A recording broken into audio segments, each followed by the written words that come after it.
I have a GoPro Hero 9 Black here. I'm going to show you how to format the SD card while it is inside your GoPro, okay? So very simple here. So first thing is you have to turn on your GoPro, and then from here, it doesn't matter if you're in what mode you're in. You can be in photo mode or video or time lapse. It doesn't matter.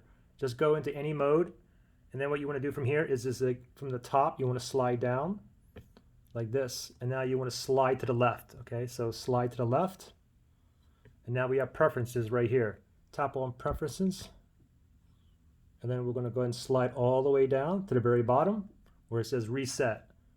Tap on reset. And then up here it says format SD card. Let's tap on that.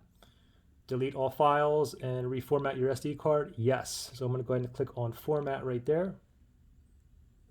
And now it's formatting. Give it 1 second here. I think I had a lot of stuff on this. And there you go. I'm done, and I'm ready to rock and roll. Good luck, guys. All right.